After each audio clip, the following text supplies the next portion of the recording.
Liam and I had been planning the trip for months, just the two of us. No girlfriends, no responsibilities, just a long overdue weekend to disconnect. We picked the cheapest cabin we could find, tucked in the tree-thick edge of some forgotten lake up north. Fishing, drinks, maybe a little weed. The kind of lazy, directionless break we both pretended we didn't desperately need. I'd just quit my job. Burnout. Liam's engagement had fallen apart 2 weeks before the wedding. We didn't talk about either. The next morning, I woke up early. Couldn't sleep. Liam followed me down to the dock, bleary-eyed, both of us clutching mugs of awful instant coffee. That's when we saw it. Across the water, barely visible through the fog. A house. A full-on house. 2 stories, pale siding, sharp roof, perfectly symmetrical, and definitely not there the day before. Maybe we were too hungover to notice, Liam said. Maybe someone built it overnight, I joked.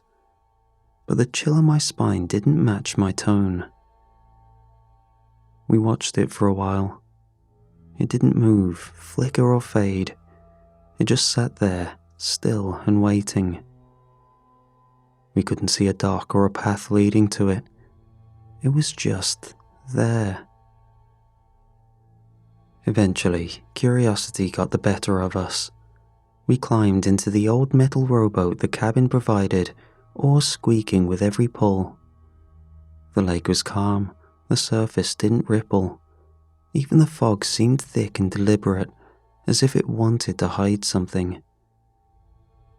As we rowed, I remember thinking, maybe we're about to ruin someone's very private weekend. The fog parted like a curtain the closer we got. It sat dead center on the water. No docks, no stilts, no visible support. Just a 2-story colonial-style house perfectly above the glassy reflection, as if it had been cut and pasted into the world without explanation. Liam was the first to say it. There's no foundation. I nodded. There's no reason it should be standing. We circled it in the boat, but there was no clear entry point. Just still water and the low whisper of wind. And then, miraculously, we spotted a flat wooden platform hidden by the shadows beneath the water in front of the porch steps, a place just wide enough to climb onto. We tied off and stepped onto the platform. It didn't creak or sway. It felt impossibly solid. The front door opened with the first twist of the knob. Inside was warmth. I don't mean just temperature. It felt like a loved home, like someone had been expecting us. Lamps glowed in every room, soft orange glow washing over clean furniture and polished hardwood. A fire crackled in a stone hearth, despite no visible chimney outside. The smell of fresh bread hung in the air. The dining table was set for 2, full plates already prepared. Roast chicken, vegetables, mashed potatoes, still steaming like they'd just been prepared. Our stomachs growled in unison, but neither of us dared touch it.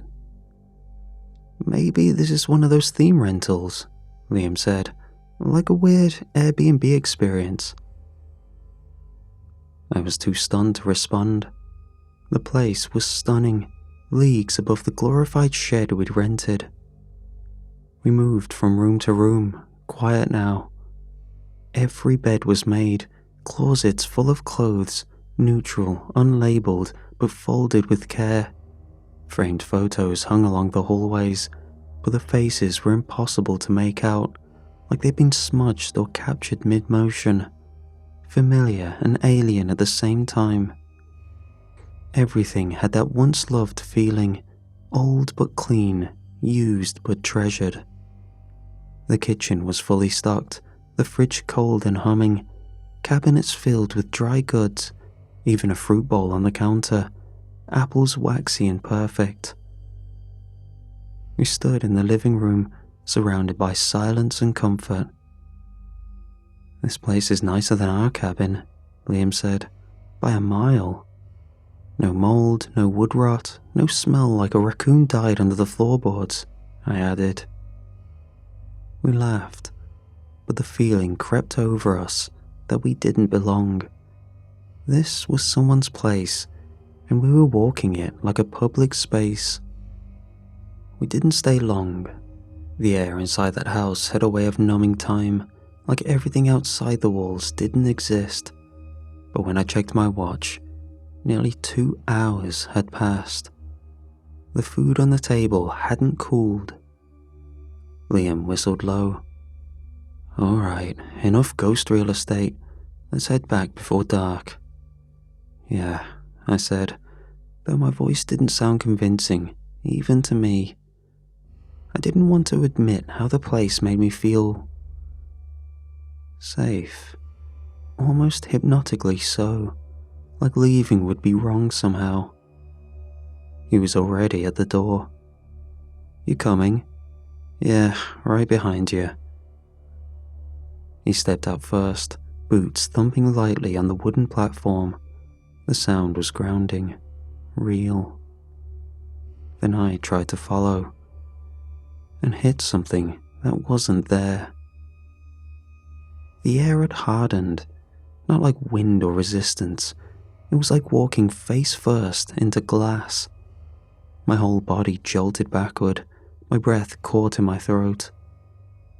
What the hell? I pressed my hands forward. They flattened against nothing. The door frame was right in front of me, open, but I couldn't cross it. It was like the house itself was pushing back. "Matt?" Liam's voice floated through the fog, muffled. It hit the barrier again, harder this time. "I can't get out." "What are you talking about?" "I can't get out." Then everything changed. Every light in the house went out, all at once. The warmth bled away, the fire hissed out mid-crackle. In the sudden silence, the sound of my own breathing filled the room, quick, sharp, and too loud. The moonlight filtered through the windows in weak silver ribbons, illuminating motes of dust that hadn't been there a moment ago. "Liam?" My voice sounded small. No answer.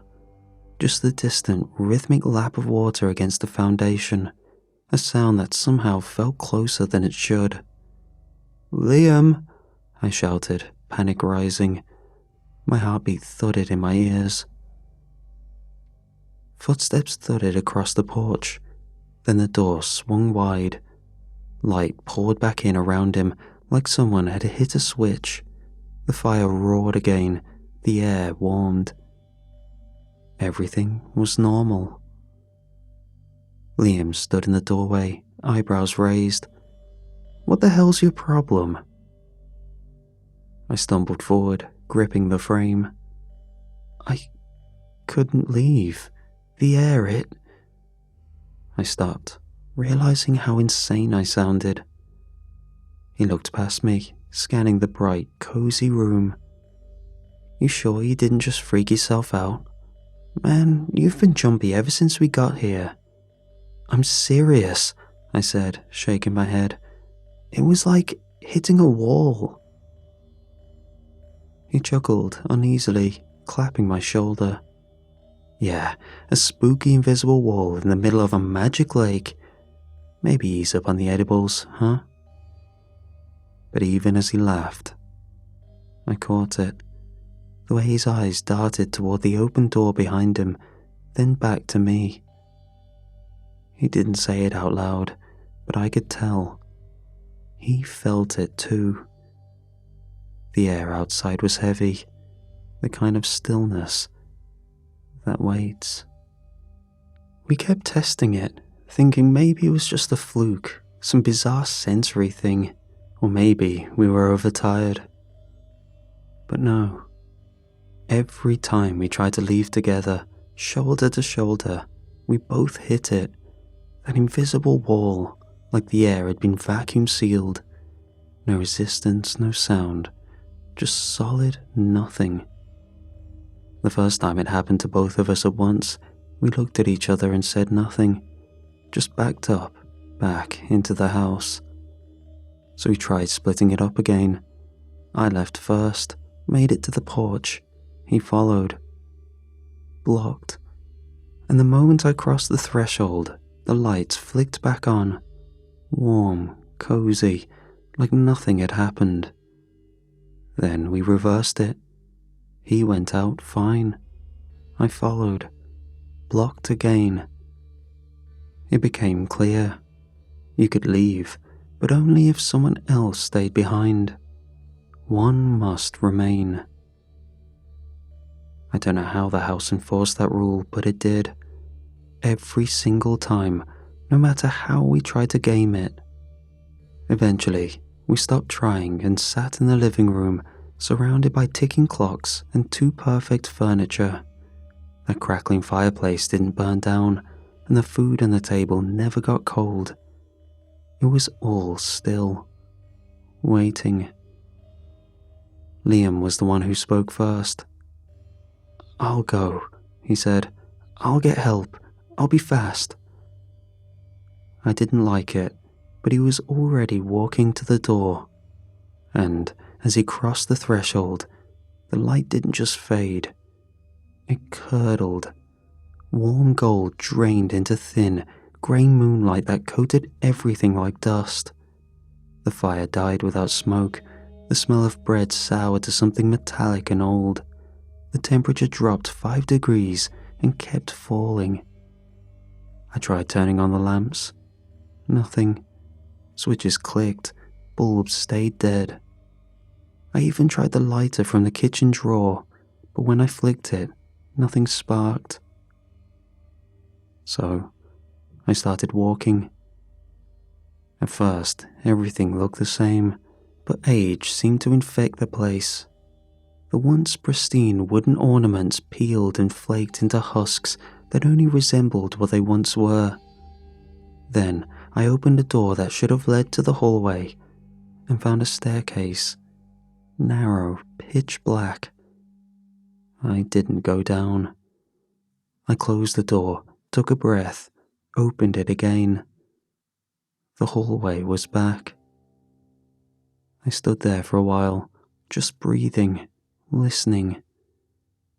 The sounds came slowly, like the house had been holding its breath and finally let it out.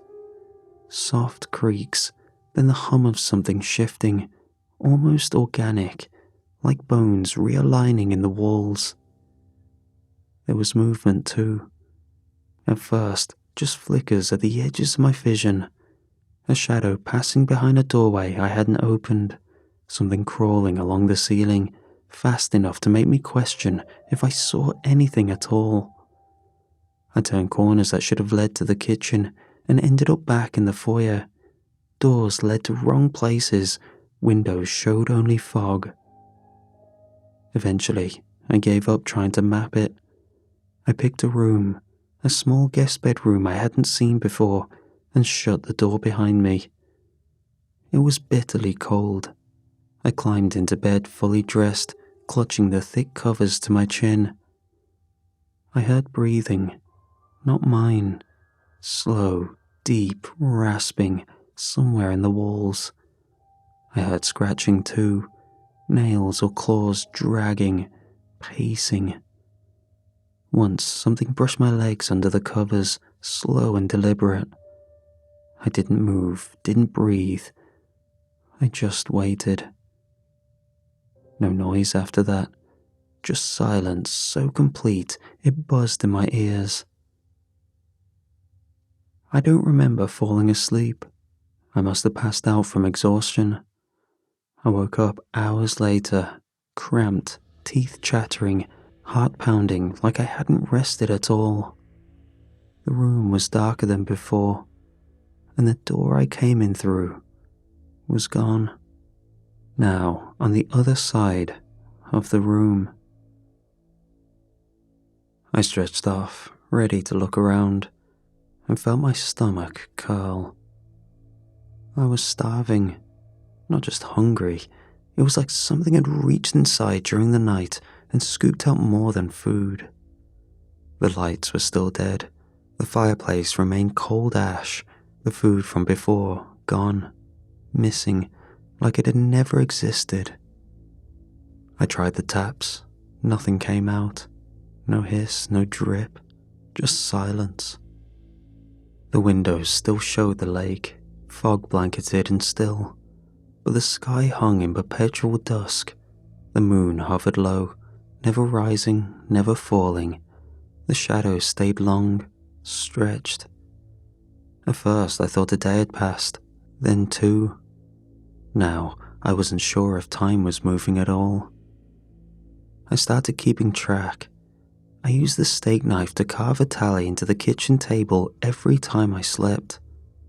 There were 5 lines now, maybe 6. One of them was deeper, fresher, but I didn't remember making it. It didn't let me rest anymore. Every time I closed my eyes, I felt it watching, not from the darkness, but everywhere, like the walls were its skin and the beams were its spine. I could hear it breathing through the grain of the floorboards, smell it, sweet, wet rot, even when I pressed a pillow over my face. At first I stayed in one room, then I tried moving, hoping to outrun it. But the layout wouldn't stay still. Doors opened at dead ends, staircases twist, mirrors didn't reflect the right version of the room, a facsimile of what the room was meant to be, like it was half guessing. The worst are the rooms I didn't remember entering. I'd blink and be standing in a narrow crawl space, breathing hard, hands scraped raw like I'd been clawing at the walls. I once woke up inside a closet, curled around a pile of clothing that didn't belong to me. The thing moved differently when I was exhausted. It didn't bang or scream. It stalked. Sometimes I'd hear it just outside the door, slow steps that paused too long. Once I saw a shape under the crack, like something crawling flat-bellied across the hallway, dragging limbs. I locked the door. That night it tapped, slow and patient on the other side. Hours of soft tapping just beyond the wood.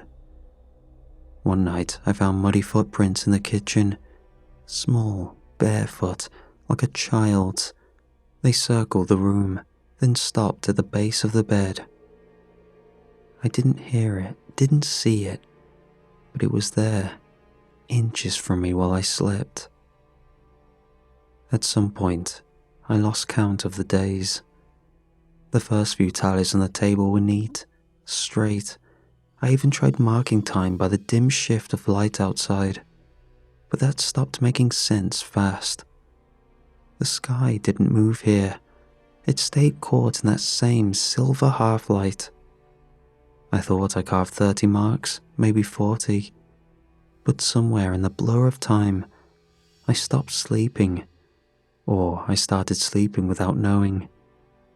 I started scratching marks on the wall instead, just to feel something different, something rough. But even the walls began to reject it. The scratches would vanish when I looked away. One time they came back, but moved higher, too high to reach. The house was keeping its own count. I hadn't eaten in what must have been weeks. My stomach ached constantly, gnawed at itself. No food, no water. But I didn't die. My mouth stayed dry, my lips split, my head spun when I stood too fast. And yet I'd wake up the next morning still alive, still here, still hungry. It wasn't kindness. It was cruelty measured out one tick at a time. It was getting bolder. The first time it touched me, I thought I imagined it, a cold pressure on the back of my neck. But then it brushed my ankle when I hid under the bed. It gripped my arm once while I slept, hard enough to leave finger-shaped bruises. I looked in the mirror and saw no one behind me. Now I heard it breathing at night, not just through the walls or doorway, from my pillow. One day, or whatever day meant, I saw a figure standing just beyond the kitchen doorway, not moving, just watching. It had no face, just the suggestion of one, a dent where a mouth should have been, a shimmer of breath where eyes might blink. I couldn't tell if I'd gone insane or if insanity would have been a mercy. Then, finally, it cornered me. I was running again, trying to get to the staircase that used to lead to the bedroom. It ended in a wall. When I turned, it was there. It didn't charge at me. It raised a hand, pointed at me. The ceiling bent around it, like gravity itself was drawn to it. I backed into a corner, shaking, whispering anything I could remember. Prayers, apologies, my own name over and over like a shield. It stepped forward, closer. The temperature dropped, my breath hitched and crystallized in the air. It reached out, fingertips about to brush my chest. The light snapped on, warm, full, blinding. The fireplace roared to life, the smell of cinnamon, baking bread. I dropped to my knees, sobbing. The thing was gone. I wasn't alone. "Hey," a voice called. I looked up. My friend stood in the doorway, backlit by the sudden warmth of the house. He was breathing hard, grinning in disbelief like he'd found me after a long game of hide-and-seek. "Dude," he said, "you alright?" I couldn't speak. My throat felt torn raw. Every inch of my body sore, like I'd been wrung out and left to dry. I pushed myself upright, still on my knees, eyes adjusting to the impossible light. He crossed the room, steadying me by the shoulders. What the hell happened? I was gone like maybe 2 hours. I called the guy who rented us the cabin, but he had no clue what I was talking about. Said there was no house on the lake. Thought I was messing with him. 2 hours? I croaked. Yeah, left just past noon. It's not even 3 yet. That hit harder than the cold ever did. I looked in the mirror and hid my reaction to what I saw. I hadn't aged a day, but I'd lived a lifetime. I stared at the fireplace, the plates of food reset perfectly, the soft hum of peace back in the air. I'd carved more than 30 marks on the table. I'd felt my sanity stretch thin, and yet he said, 2 hours. I didn't even argue, just closed my eyes for a moment. Then I turned to him, voice low. Look, I need to get out of here, just for a little bit. I haven't eaten or slept. I messed up, man. He frowned, suddenly uneasy. I thought you said we couldn't both leave. No, I said quickly, that's not it. We can leave, but not together. One of us has to stay behind. That's the rule. He hesitated. So, if I stay, you'd be fine. I'll row back, grab supplies, maybe talk to someone else. Be gone, maybe 20 minutes, tops. His eyes flickered toward the door. Seriously, I said, you don't have to do anything. Just hang out, enjoy the food here. He gave a weak laugh at that. That's insane, you know that. Yeah, I said, already halfway to the door. But we're dealing with it, right? A pause, then a reluctant nod. All right, go. I didn't look back, didn't check to see if the house dimmed behind me.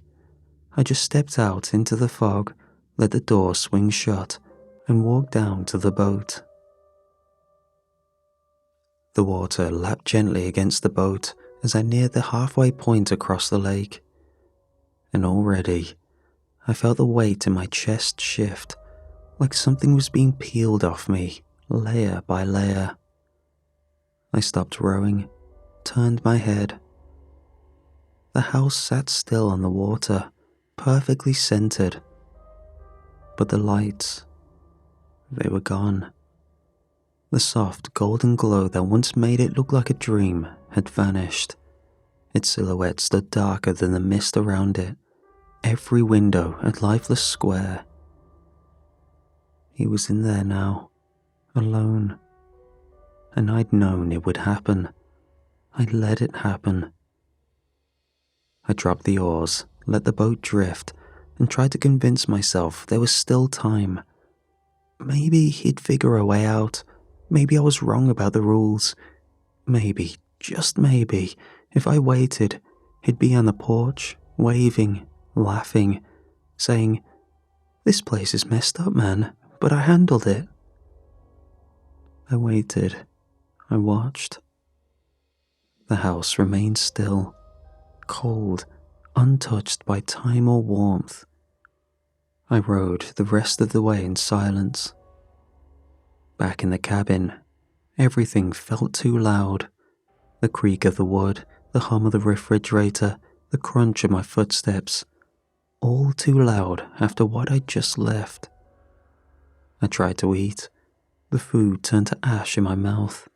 Guilt ripped away any semblance of appetite. I stood by the window, watched the lake, watched the dark shape where the house waited. I told myself I'd go back at sunrise, rest up a bit for my turn back in there. Then I told myself I'd go if the lights came back on. Every hour I checked. Nothing.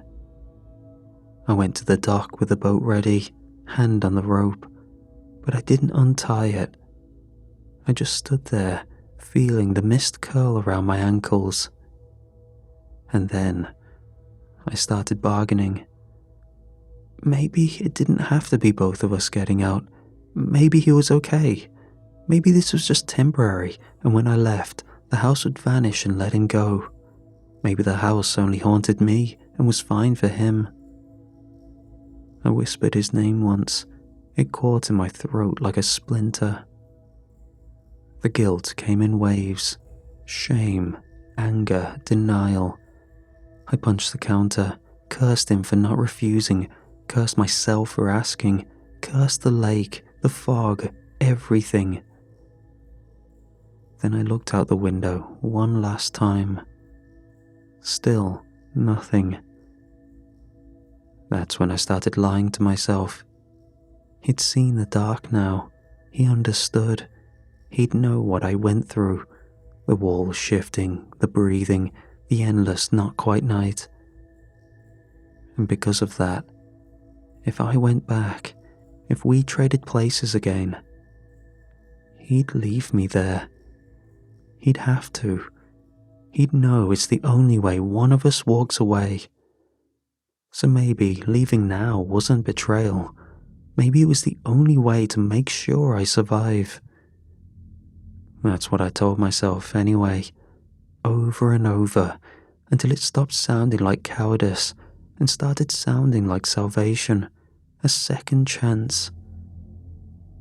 I waited until dusk before packing my bag. 15 minutes, maybe less. Just clothes and my phone. At the door, I hesitated, looked back at the half-empty cabin, the lake beyond. Still, no lights, just silence.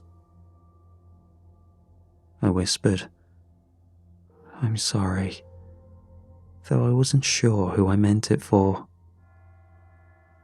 Then I left.